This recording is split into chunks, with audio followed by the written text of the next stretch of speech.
आवाज सर्वसामान्यांचा। नंदुरबार लोकसभा मतदारसंघाचे समस्त नागरिकांना मतदारांना माझ्याकडून नमस्कार।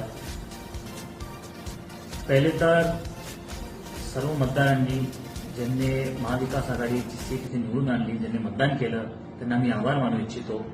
का खऱ्या अर्थाने सुरुवातीपासून सांगत होतो ही जनशक्ती विरुद्ध धनशक्ती होती आणि आज जनशक्तीचाही विजय झाला आहे आणि देशभरात आपलं हे पॅटर्न दिसत आहे। खरं तर हे जे प्रचार होतं 6 विधानसभा क्षेत्रात एकदम उत्तम पद्धतीने झालं। खूप कमी वेळ होता असं मलाही वाटतं। अजून 10-15 दिवस भेटले असते तरी मी आपल्या सर्वांपर्यंत पोहोचू शकलो असतो असं मला वाटतं। शिरपूरमध्ये तरुण मंडळी होती, त्यांचा वेगळा आनंद होता आणि म्हणजे आनंद उत्सव सारखा साजरा केला प्रचाराच्या वेळेस। साक्रीमध्ये गेलो, तिकडे नेते पण होते, तरुण पण होते, सगळे मिक्स होते, तर तिकडे वेगळं एक वातावरण होतं। नवापूर तालुक्यात मी भले थोडा कमी प्रचार झाला असेल पण सर्वात जास्त लीड तिथूनच भेटला, त्यांचा खास करून मी आभार मानू इच्छितो।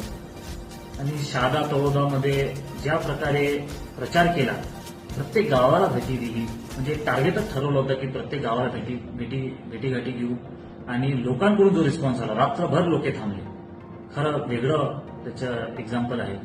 आणि अक्कलकुवा विधानसभेत जसं मी प्रचार केला, वडिलांची पार्श्वभूमी होती म्हणून, पण तरी तिकडे जो तरुण मंडळींकडून जो रिस्पॉन्स आला वेगळाच होता।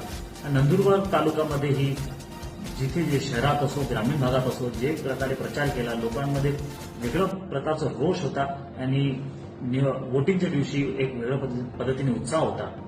आणि हे 6 विधानसभात जो एक प्रकारचं वातावरण निर्मिती झाली, त्याच्यामध्ये खरं मलाही एकदम वेगळं वाटलं, स्वप्नासारखं वाटलं।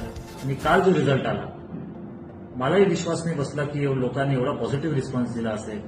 आणि खरंच जनशक्ती समोर धनशक्ती काहीच नाही असते आणि जनताच परमेश्वर असं मला वाटतं। आणि निश्चितपणे जे आपले कामे असणार त्यांना पूर्ण करण्यासाठी मी प्रयत्नशील राहील। आणि दिल्लीचं आता एक शपथविधीचे प्रोग्राम असेल, काय असेल ते करून मी निश्चितपणे परत येणार आहे, सर्वांच्या भेटीगाठी घेणार आहे। पुढे विधानसभा आहे, जिल्हा परिषद आहे। मी सर्व कार्यकर्त्यांना, महाविकास आघाडीचे सगळे कार्यकर्ते हेच आवाहन करेल, तेच वातावरण राहू द्या, तेच उत्साह राहू द्या का लोकांमध्ये परिवर्तन पाहिजे आहे। आणि मला तरी वाटतं की महाराष्ट्रात परिवर्तन होणार आहे। तसंच नंदुरबार जिल्ह्यात असो की धुळे जिल्ह्यात असो, जिल्हा परिषदमध्येही परिवर्तन होणार असं मला वाटतं। आणि पुन्हा एकदा सर्व मतदारांना मी आभार मानतो। धन्यवाद। अशाच नवनवीन बातम्या पाहण्यासाठी आमच्या महाराष्ट्र क्रांती न्यूज या YouTube चॅनलला लाईक करा, सबस्क्राईब करा आणि बेल आयकॉनला प्रेस करा।